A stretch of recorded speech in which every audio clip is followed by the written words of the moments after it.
So Hurricane Helene hit at the end of September last year, and we are the eye of the storm went through our town.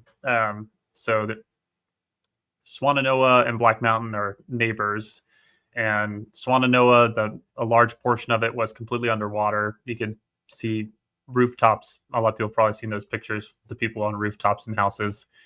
About a tenth of a mile down from our house, turned into a lake, and we were just like, we are so close to this. And just one, grateful that we were okay, and Yeah. grateful to be alive and have each other. We've heard awful stories of people close to us, and also the fact that our building was still standing and our house was still standing.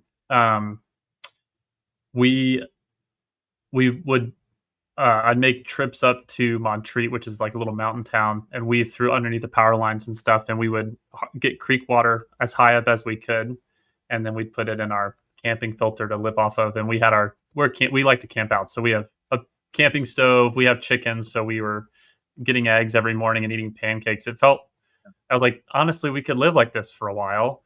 And we started running low. It was on fresh water. It was harder to get it. So I was like, oh, we should stop by the office. I don't know what it's going to look like here. We should get everything out of the office. And we got there. I was like, oh, we had like 10 gallons of water for our water cooler. We had bars and nuts and other snacks in the pantry. And I was like, this is great. I didn't even think about ordering all this stuff for here so we can take it home. And then we also have a server in our closet, and we use like Unify systems for our network. And so obviously the infrastructure was destroyed, and they were saying, we don't know when power will be back. Both ways in and out of town were currently closed at the time. And then about a day later, they opened up one route to get out of all of Western North Carolina where we were.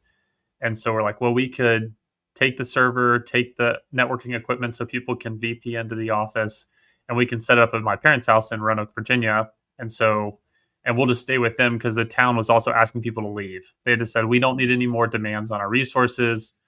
We had our little kids. They were starting to go stir crazy being at the house every day, as well as there wasn't any cell phone signal or anything because all the towers had been taken out. So we drove to Roanoke, plugged in the server, hooked it up to their internet. I had to make a few calls to get things working properly.